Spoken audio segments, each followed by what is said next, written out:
Welcome to GradConnect. My name is Kush Rawal, and today I'm in conversation with Mridul, who has also enrolled as a GradRight ambassador representing the University of Arizona. Mridul, please could you introduce yourself? Yes, thanks, Kush. So I'm Mridul Wadhwa, and I'm currently studying at University of Arizona, and I'm pursuing masters in MIS, which is Management Information Systems. And so it's a 1.5 years course, and I'm just going through my summer break right now. And prior to this, I worked in India for around 3 to 4 years, and I did my bachelor's in CS. And originally, I'm from New Delhi, India. That's pretty amazing. So we'll be talking about Mridul's journey to the University of Arizona and grab some insights about the university. Thank you, Mridul, for taking time out to help Indian students with their journey to masters abroad. So Mridul, what led to the thought of pursuing a master's degree in management?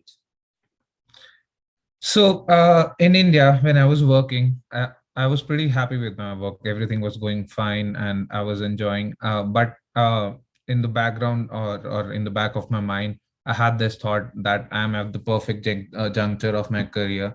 Like I've gained some experience, and I'm in the right age gap as well. So I was in like mid 20s, and I think this was the perfect time for me to explore out, maybe try something new, and so there were many factors. One was being okay, let's try out a new country, a new culture, a new education system. And obviously I talked to my friends who were already studying their experiences, and I found out that those the experiences they are having and the kind of experiences I want to have, they overlap to a very great extent. So Right. that's where I kind of gave it a thought that okay, maybe let's explore out doing a master's from Europe or from US. So that was the initial thought I had. Okay. So when you had this thought, like what process did you follow to shortlist the course and the university you wanted? Oh yeah, my process was a cumbersome process. It was not. I wouldn't say it was structured because I was not 100% sure that what course I want to do.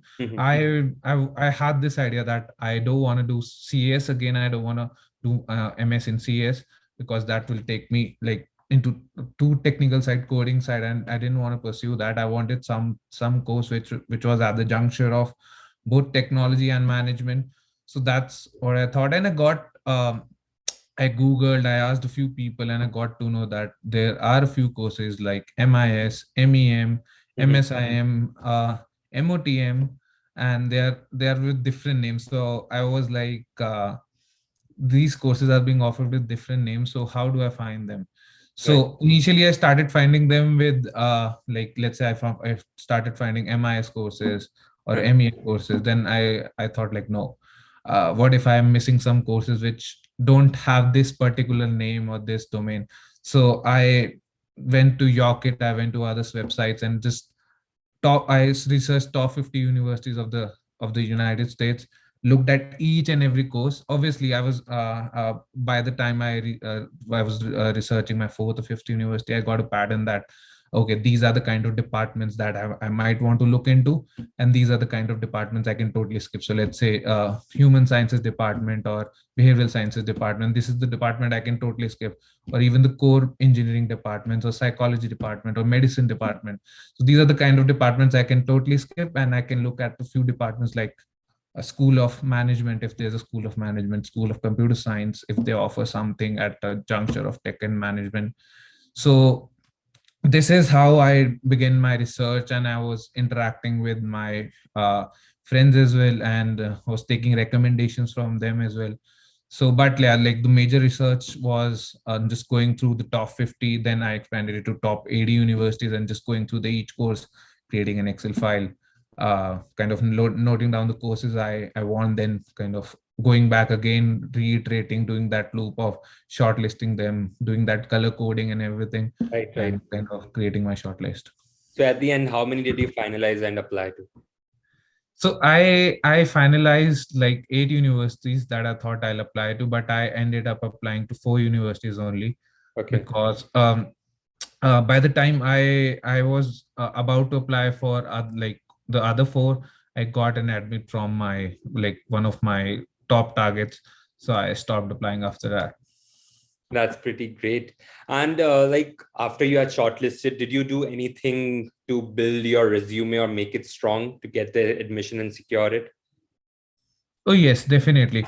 So the main purpose was I did have some relevant work experience, and when I say relevant work experience, so I've been working in, I've experienced some experience with Oracle ERP, working with Oracle EBS, and after that I switched to integrations domain, which is like data integrations and product integration. So I work for two organizations. They're doing different kind of work there, and the work when you work in integrations, they're like you're at the you are in the middle of you know, integrating things. So you do need to have some business logic. And when I was doing data integration, I was interacting with stakeholders, I was interacting with end customers, and even with when I was doing product integration, like integrating new features to the product, that was I my work involved you know, consulting with pre-sale consultants, getting understanding what the product managers want, understanding what the customers want. So I did have some business inside there.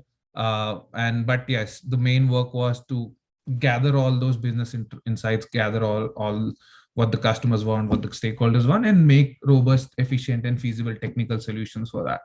So I had that relevant experience. And I when I started to research about resumes, I got to know that the resume formats we follow in India are not in line with the formats that are being followed in the States.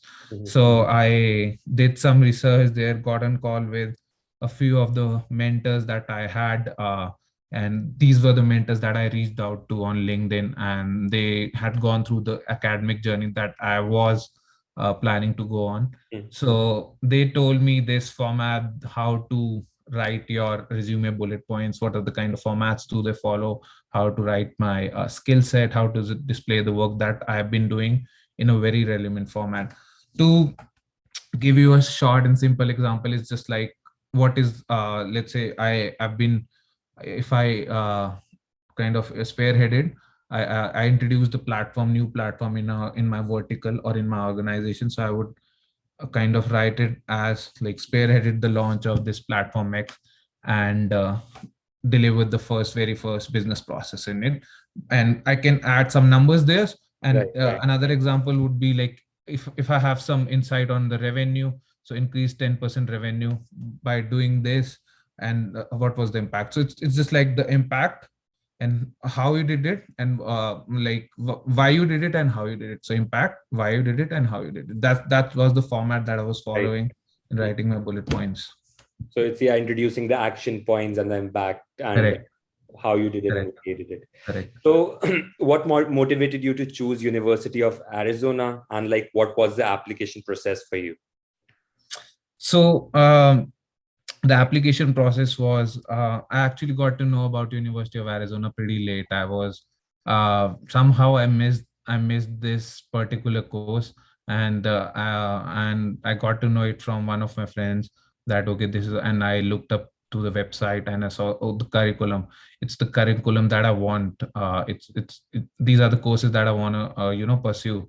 So but by the time I kind of made my mind that this is something I want to apply to, the deadline was already gone. So I reached out to my department and to the admission counselor, that this is I somehow missed out on this program, but this is my profile.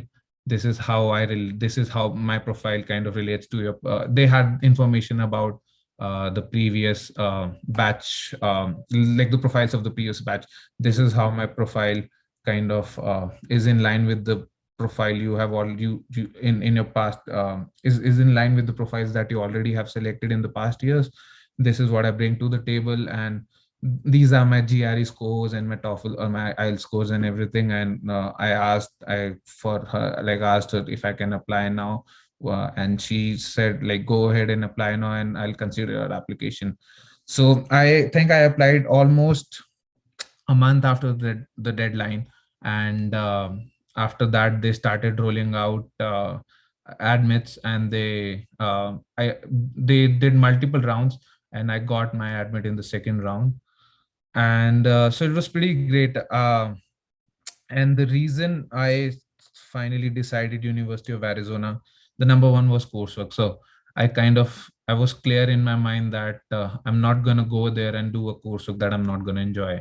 Hmm. At the end of my masters, I don't wanna just be motivated by some ulterior motives like money or better job opportunities or everything. Money and job opportunities were there in back of the mind, but the number one, I should enjoy the coursework. Right, right. That was the number one criteria. And then second criteria, I saw the ranking as well, and I reached out to my alums, and I checked out how they were doing. And most of them are working in a very good organization, the top companies in the kind of roles that I wanted to work in. So that was another motivating factor. And the third being, I heard again from the alums, like good overall reviews about the professors, about the career department, and about the university in itself. So that was like the final nail in the coffin to make a decision. Right. Yeah. So did you get any scholarships, and can you highlight the process of the scholarships? Uh, for international students, and there aren't many scholarships, so I didn't get any. And since my course is being offered by a school like a college of management, it's a professional course, so there weren't many chances of getting a scholarship. Okay, okay. But like my college does offer a TLP program, which Hmm. is it's kind of a leadership program. It's a dual degree program both for MIS and MBA. Right. And so by when I was applying, the program was for 2.5 years, and I was not interested in doing a longer course. I wanted to get Mhm. done with my master's in just 1.5 years, so I didn't apply for that course, for that TLP program. But right now they have shortened it to 2 years, so you can get done with that course if you take a little more credits within 2 years itself. And the benefits of taking that program is that you get dual degree.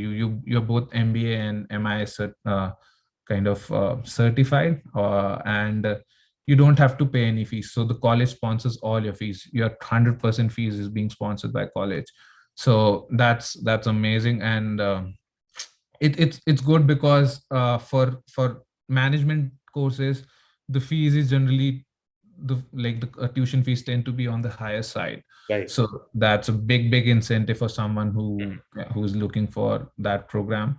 And another thing that is like for product management roles, some of the roles they specifically demand MBA graduates, Right, right. so you also have a chance at those roles. That was a great point to highlight. So, coming to the university part, how diverse was your batch and what background did other students have? So yes, so my batch is right now 70 to 80 people strong, the Okay. MIS batch, and some of them, some of my batchmates are from accelerated programs. So they've done their bachelor's in Hmm. the same course, and they're doing an accelerated program. So it's like 4+1. So now they're doing their masters in MIS. And the batch, ethnically, as you can see in any other tech course across the states, it's majority Indian. So 60-70% of the batch is Indian, and the rest is are from people from other Asian countries, and then they are Native Americans. So and like professionally, the breakup is most of them are from tech background. They bring relevant work experience, like being a tech consultant, being software developers, being data engineers, being data analysts. So most of them are from that relevant background, but we have a few students who are from diverse backgrounds as well, like marketing. They have their undergrad in marketing, or they have their undergrad in psychology, or so we do have some students from diverse backgrounds as well. So that's pretty diverse to actually learn and grow from there. So, Yeah. you already mentioned about the professors. Could you dive deep over there and tell more about it and maybe the teaching methodology? How is it different from India? So in India, in my bachelor's, the the method, like the coursework that was being taught was it was very I would say structured, but structured in a way that we didn't enjoy it. And Okay. it was due to the fact that in bachelor's you don't really study, you are not that motivated as well. Especially engineering, right? Yeah. So and the coursework was not that related to the industry. It was just following that the traditional theoretical doctrine they had, or some kind of methods that they used to follow. So it was like that only, but here it's very well aligned with the industry. So they change the coursework, they take feedback from students, take feedback from alums on how should we kind of modify our coursework and modify our program. So that's pretty good. And everything I've learned here is directly I can apply it to my to the internships I've applied for, or full-time jobs. So and like the teaching method is very very practical, so you get assignments, and it's not very lecture specific that you have to take like many lectures in a week. You Mhm. just take maybe 1 or 2 lectures of 1 hour in a week, and that you're done. Then you have to look up at the resources the professor has provided you, and do your own research and complete the assignments. And many of the times assignments are very practical assignments. If it's a, let's say, a database course, so we'll have to write a lot of SQL queries, or we'll make the ER diagram, the conceptual diagram. We'll normalize tables and everything. And if it's management or a business course, then expect case studies and giving presentations on those case studies, and then getting feedback from professors. Okay, okay. Yeah. And can you throw some light on the recruitment journey? How is it, and what companies do students generally get placed into, and a little about the average salary expectations So is it for full time or for internships? for full time? So for full-time roles, since I've not gone through that process yet, Right, right. so I'll graduate this December, and right now I'm about to start that full-time Okay, so process. you can tell about the internships as well. So yeah, full-time I'll talk about what my how my alums are doing, Right, and right. what's the college stats says. And so average salaries for an MIS batch historically has been somewhere around 85,000 to $90,000. Okay, And that's the average or the median salary. Median salary also lies somewhere around there only. And so most of my alums are working, or most of my current batch, like who are doing internships, they are working in roles like data analyst, data scientist, data engineers, um, BI engineers, all those data domain roles. And some of them are working as product managers, and even TPMs, like technical program managers. So these are the kind of roles that is totally dominated. right. And then there are a few outliers as well, who are working as SDs or cybersecurity interns. Okay, okay. Yes. And uh, um, to give an insight about the recruitment process, it's for internships, it's mostly like you apply, and up, m- the way mode of applying can be different. You Hmm. can get a referral, you can reach out to HRs, you can reach out to hiring managers, and then you have all this domain of how to network, how to apply. And you can directly apply on the website as well. And then if you get shortlisted, the process is simple.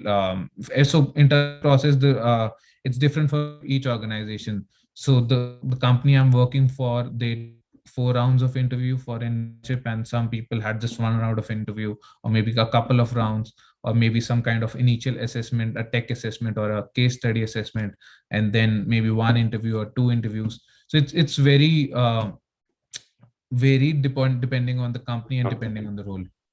So, like, is it the co-op a part of your course, or you are like working outside, like for the internship? Like, is it included in the course? How is it? So I do get a credit if I do an internship outside the university, Okay. but it's not mandatory. So even if I skip it, I'll be able to complete the credits I need to graduate. Okay. So the coursework doesn't mandate you to do an internship, but the university gives us a good window of around 3 months Mhm. to do a summer internship anywhere. And in the next coming fall semester, the college actually allows us to do a co-op for 20 hours per week. We can't do 40 hours per week, but we can do 20 hours per week until we graduate in December. Okay. So are you But able to manage part-time job with the studies? So isn't it that intense?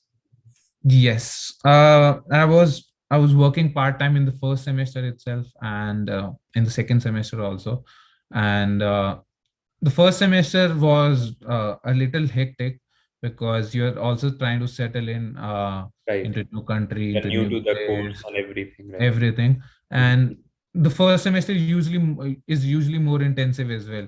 Mhm. So I had 5 courses in the first semester, so and 10-hour part-time job, so that was a little hectic, but it was, again, at the end of the day, it was manageable. Right. And second semester I had 4 courses, so my spring semester was mostly business or management courses, Mhm. so they were not that intensive as first semester, and I was able to churn out a 20-hour part-time job with it.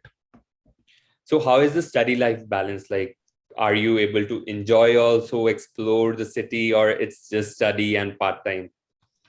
So it depends person to person, but I'll give you a generic idea. So in first semester when I landed here, I landed in early August, and until September, me and my friends and my batch, many of my batchmates, we were partying a lot, we were enjoying a lot. It's just a new place, you just have to, it was just that moment that we were Right. enjoying a lot. Mhm. But slowly and steadily, as the semester started, as the semester went deep, and internships search got more intensive, so all those things slowly and slowly die down, but you still get a lot of time to party if you can manage your work well. If you can manage your assignments on time, you have weekends, you have in between a few breaks as well, let's say a Thanksgiving break for Mhm. 4 or 5 days, so you can manage something in those days. And then between semester you get decent amount of breaks. So in my winter break, I traveled for around 15 days, and I didn't do anything in those 15 days. And after that also, I was pretty chill about the work, and I was able to actually apply for internships in that time without having to worry about the coursework. So that's pretty manageable. And Yes, like, what are the living expenses in your city for a student? And maybe the groceries also, if you could highlight somewhere. Yeah. sure. University of Arizona campus is in Tucson, and Tucson is a small town. It's not a big city. It's a city of it started as a college town only. Now it slowly it's been expanding, Mhm. but still it's cheap to live here when you compare it to big cities like Phoenix or San Diego or LA or New York.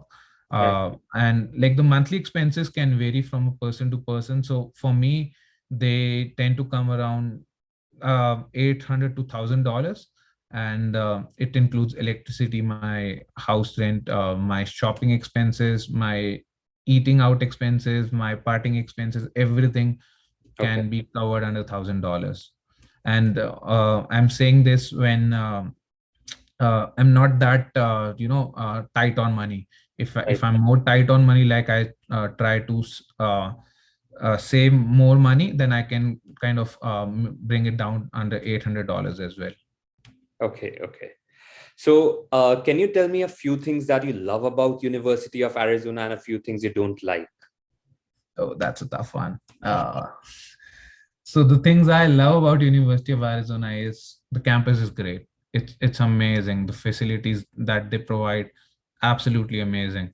Mhm. And like it's kind of a little pity that we are not here for a longer duration, that we're not able to enjoy everything. Uh-huh. But yeah, if you are into sports, absolutely best place to come here. Like the facilities, if you want to work out, if you want to sit in library, if you want to be part of the some of the events that happen there, amazing place to be here. Like the University of Arizona will have something or the other thing Going. happening every other day, and so that's amazing.